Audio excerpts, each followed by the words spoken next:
Hello, I'm Lance Francis, reporting for the NB Media Co-op. I'm speaking today with the Wolastoq Grand Chief Ron Tremblay. Actually, Ron Tremblay is his colonial birth name, but he is also known as Spasaqit Possesom, Morningstar Burning. He's also an elder in residence at St. Thomas University. He is speaking about a disturbing encounter with police in Dublin, Ireland. Thanks for joining the NB Media Co-op today, Ron. So you were recently in Dublin with a group of students from Stu's Wabanaki Student Center. What happened? Yeah, well, it was our second day in Dublin, and we decided to go further to case out the area. And one of the colleagues that I work with decided to book an appointment to get a tattoo. So we actually went to drop her off at um, the tattoo shop, and then we ventured down to Grafton Street. And let me give you a little kind of a scenario on how busy Grafton Street is. It's like if you have ever been to the Jazz and Blues Festival here in Fredericton during Friday night, walk on the streets. That's how busy Grafton Street is. So Grafton Street does not allow vehicles to go up and down. It's just for people to walk. So I walked up there with two of my colleagues. One is in fact is my grandson who works at St. Thomas, and I believe just four students came with us there. The other two stayed back with the other colleague at the tattoo parlor. So they decided to go into the Lego store. So I'm not a really big shopper, so I stayed outside, and then I just stood there and just people watched. And I was leaning up against a building. I had a knapsack, a leather knapsack, and I had a hat on, and just watching the people, and I was in the sun, getting some sun. It was really was a cool day. So I noticed these two cops, one male and one female, walked by me. They kind of glanced at me and walked by. And where I was at, it was at the end of Grafton Street, um, near a busy road. So they turned around and they walked back, and they glanced at me again. So and there was literally thousands of people on the street, and there was people from all colored. There was brown people, black people, white people. So there was quite a mixture of cultures there. So I didn't think nothing of that. And anyway, once we got a message that our colleague's tattoo was almost done, so we walked back to the parlor and waited for her. Then we went to go grab lunch. And then after lunch, we decided to go back to Grafton Street because a few of my colleague who got the tattoo and two of the students who stayed back, I didn't have a chance to go into the Lego store and the Disney store, so they wanted to go back to Grafton Street. So we walked back there, and then the students went into those two shops again. So I stood outside again waiting. I stood at a different spot, and I stood there and just watched people walk by, waiting for them.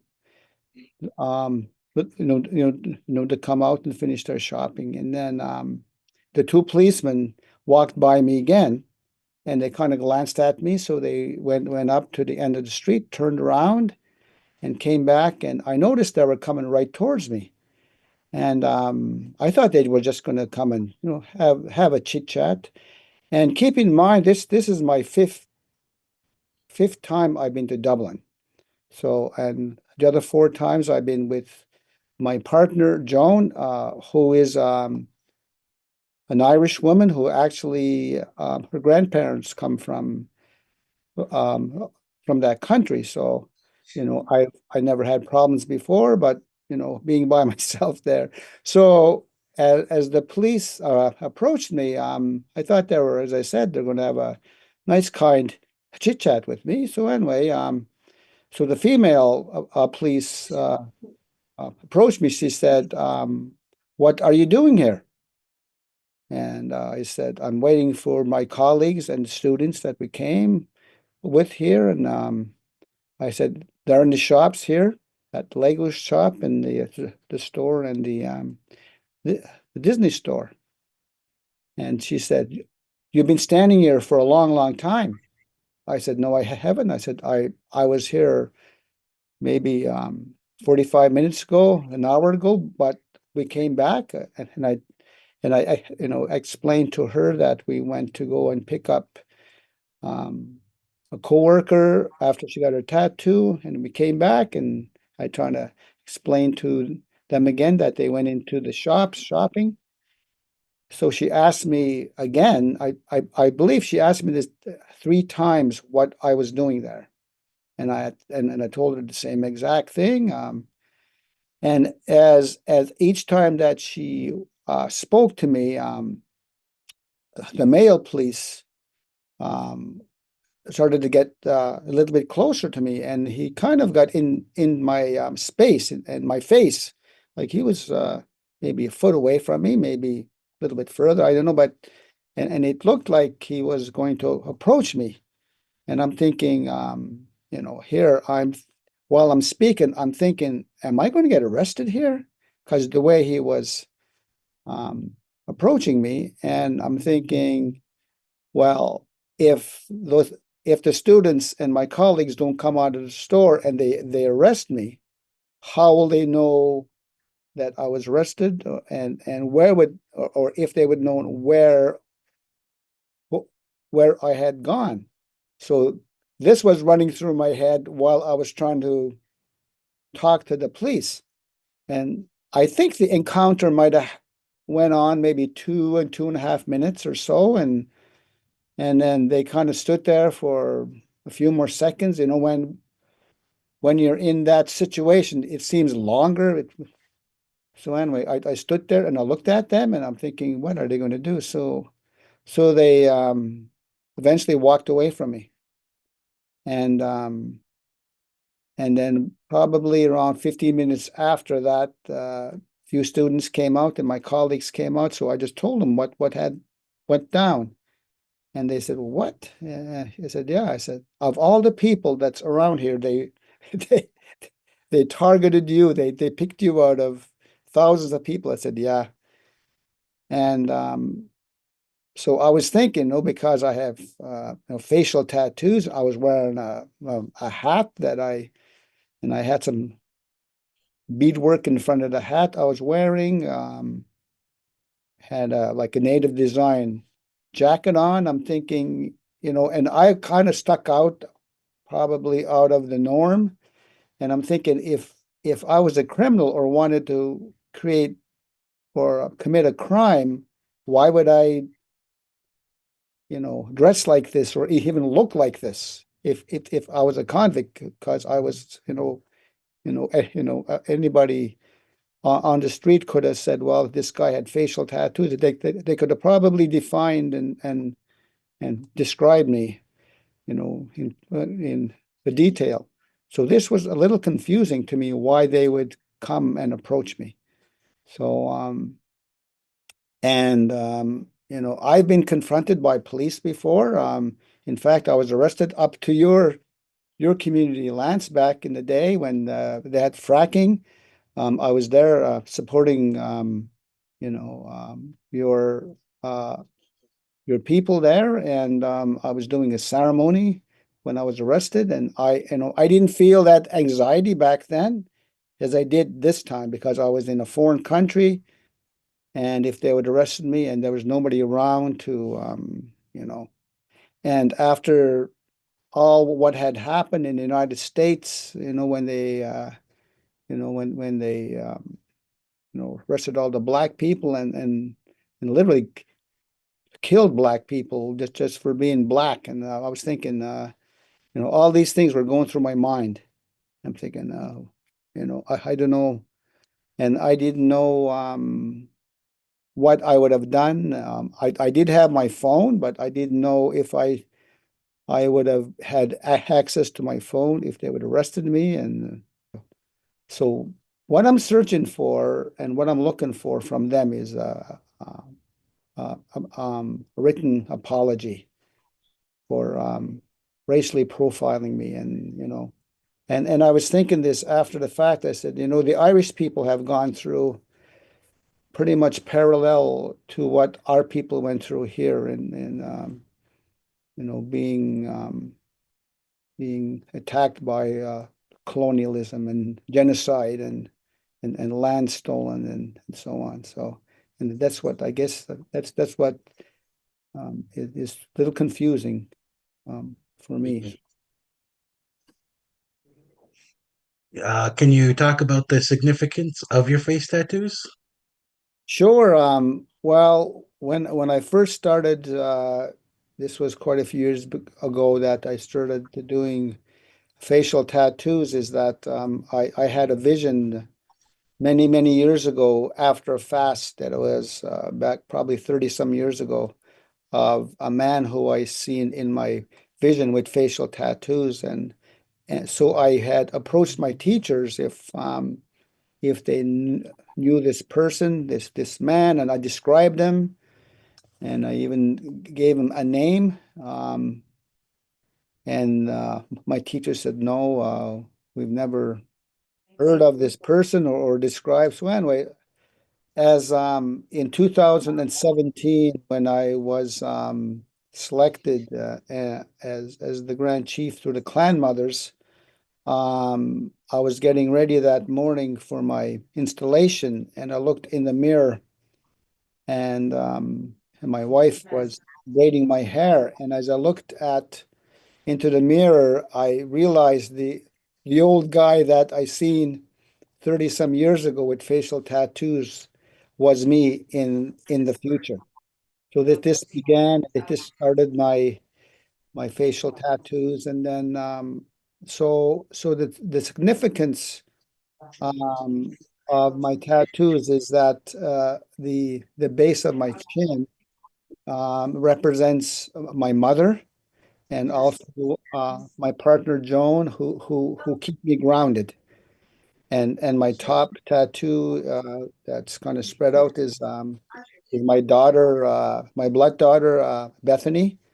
Um, and the very top is a white crow, and that's my son's traditional name, Wabanaki.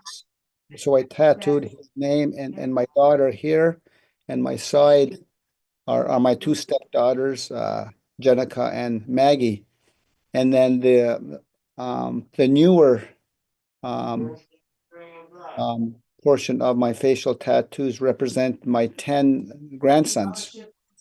So each loop is my grandson. So, and I recently have a new grandson born 3 months ago, so I have to get another tattoo to represent him. So 11 grandsons. So, and I take that very my facial markings very seriously because it represents this is my family, and I'm very attached to that and very committed to this. And this is what I done wasn't for attraction or for get attention, but to represent who I am and who my family is and what my responsibilities are. So I want to show you a picture, which is the irony of the whole thing is that, and this is my grandson and me. We're on Grafton Street, and across from where the incident happened was a cigar shop, and I took a picture of him and I with an Indian guy that's there, and I'm thinking, well, we're taking back our place because that's kind of a stereotypical and racial I guess a symbol having a wooden an Indian in front of a cigar shop. So And then 15 minutes later, I get harassed by the police. The irony of that. Mhm.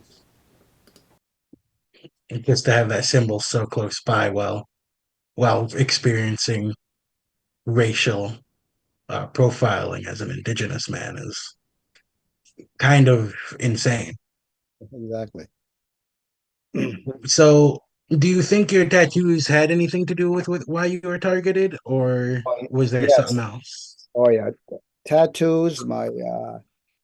I think I wasn't the norm there. Even the brown and black people who were there. There was a few who were dressed in their traditional clothing, and there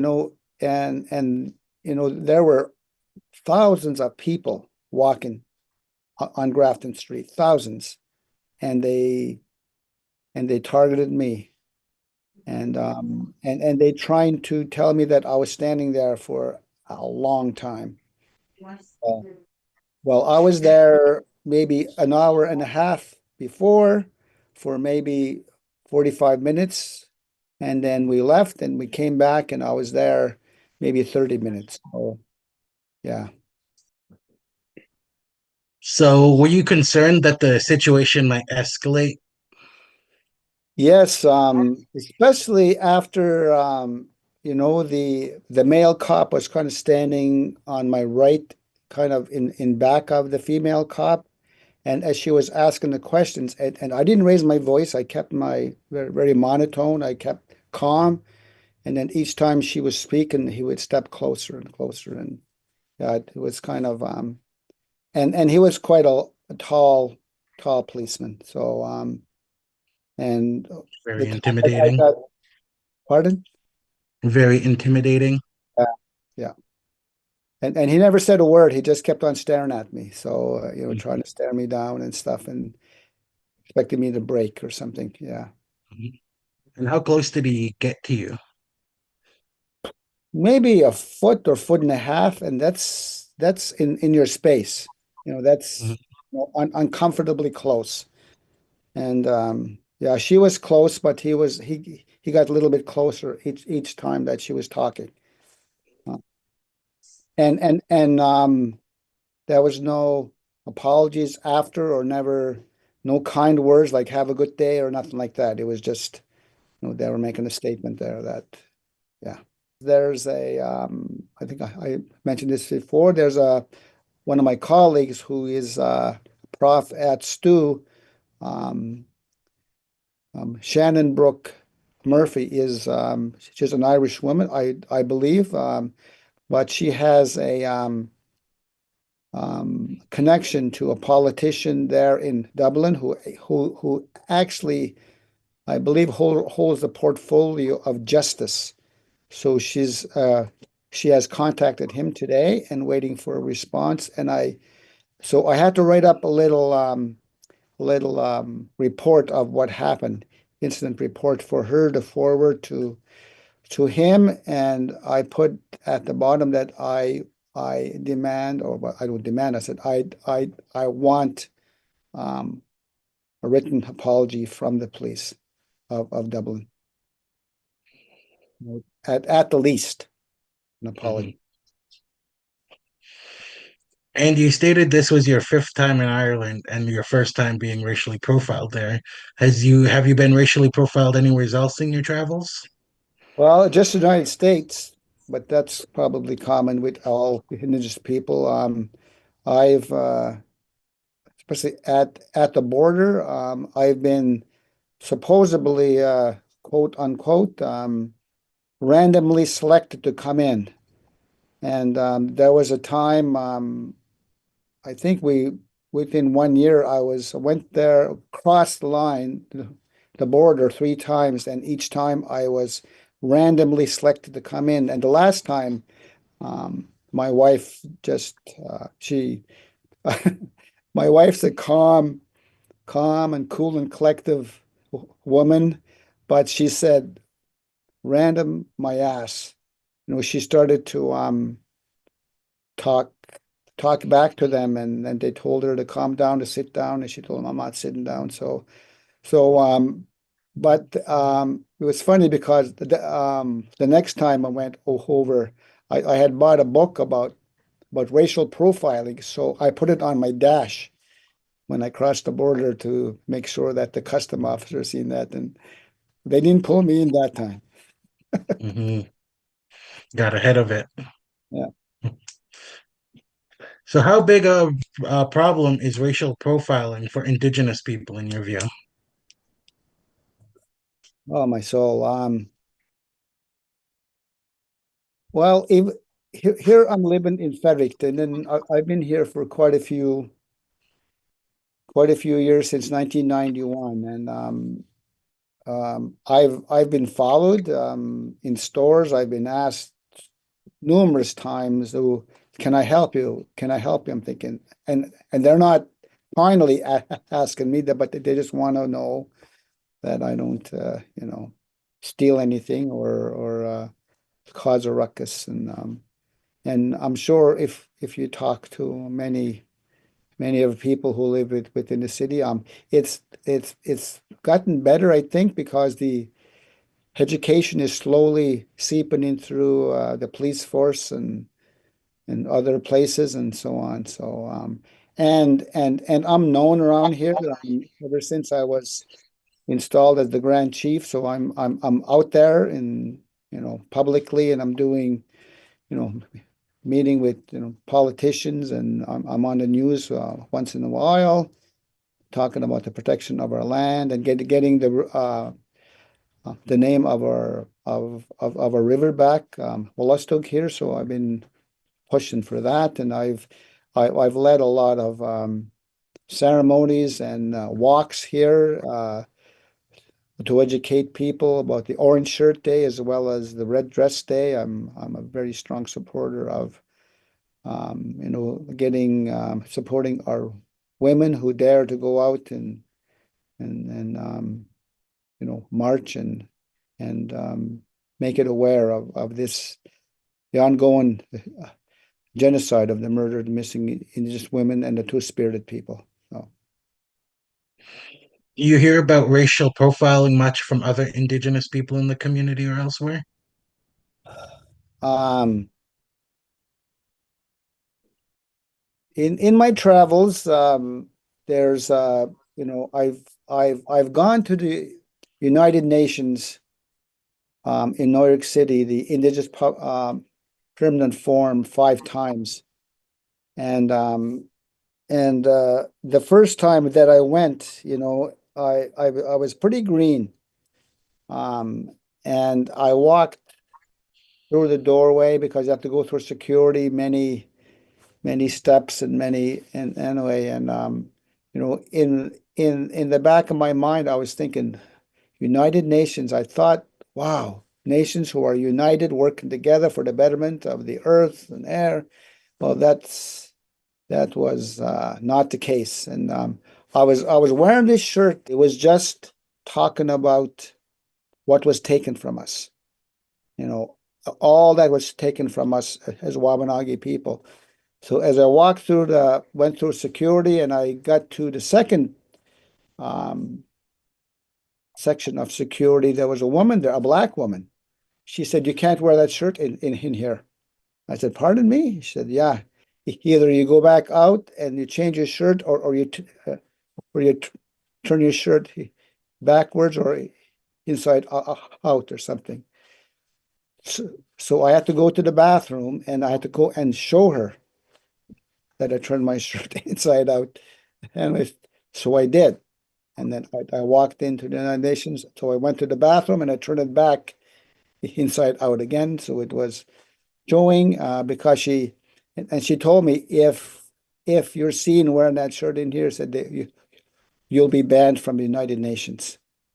So I thought, wow, here we are as Indigenous people trying to share our story about the ongoing genocide and about the murdered missing Indigenous women and girls, about the day schools, about residential schools, and just to educate people there about exactly what's going on, in all Indigenous homelands.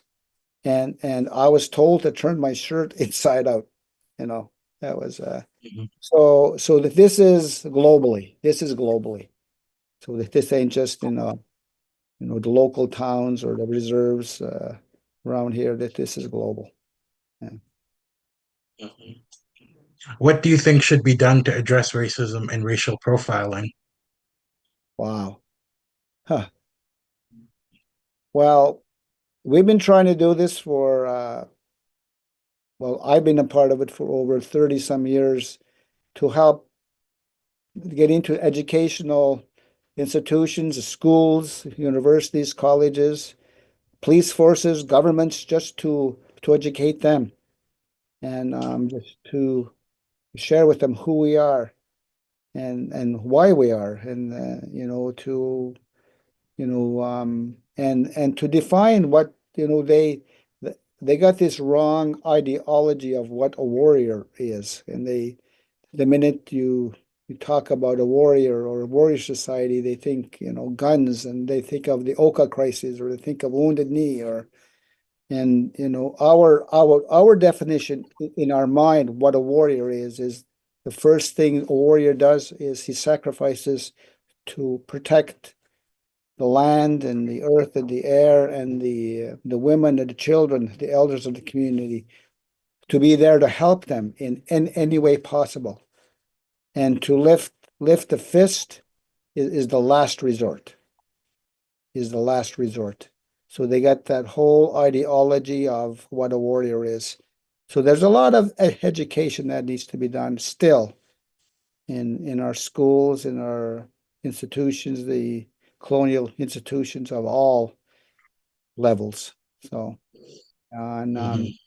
and we have to keep on talking about it, especially talking about um, the uncomfortable topics, which we know that is stealing of land, stealing of resources, stealing of um, our languages, our culture. How did it make you feel to be racially profiled in Ireland? Well, I've I very seldomly have any sort of anxiety. I'm really usually a cool and calm guy when I'm in a situation like that. But I was cool and calm on the outside, but on the inside, I was it really triggered um, a lot of things for me because I was I you know after being arrested at Elsie Bukdug and being roughed up by police, I'm thinking, is this going to happen too here? Is this and then there's no at least there I had people around me that was supporting us, but there I was standing alone and not having the students and my colleagues around. That really caused you know my heart was racing pretty fast, and I'm thinking, okay, because as you see in the incidences in the States, when Floyd got murdered, like things can turn within seconds. Even if I would have just reached for my passport or just put my hand in my pocket or even moved, I'm thinking, is this guy going to pounce on me? Yeah. Mhm. Do you think there is something to say about the lack of solidarity these days with people who experience colonization and racism still also participating in those racial profilings and such? Yeah. Well, I have a good friend and really close friend and a colleague who's a lawyer in the state of Maine, Sherry Mitchell. And I had wrote to her today about the incident, and I told her what was the process I was going through. And she thanked me. She said, "You wouldn't believe how many of our people don't report these things. They're afraid to, because they're afraid to repercussions. They're afraid to get more harassment from police or institutions, she said, I'm glad she said, thank you for doing this because a lot of people don't. They don't report these things out of fear and out of the idea that we're less people. We're not as important. We shouldn't have a voice, or you know, the great white father knows the most. We should abide by their laws and their policies. Do you have anything else you'd like to add? Well,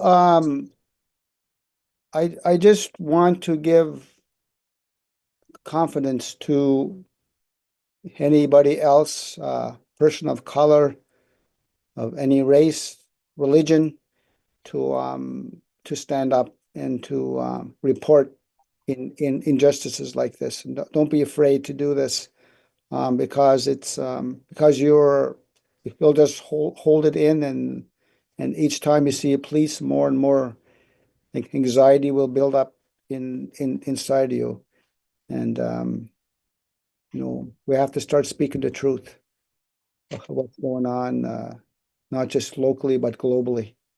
So, Mhm. I've been speaking today with Wolastoq Grand Chief Ron Tremblay. That's his colonial birth name. He is also known as Spasaqit Possesom, Morningstar Burning. He's also an elder in residence at St. Thomas University. Thanks for speaking to the NB Media Co-op today. I'm Lance Francis. It's been a pleasure.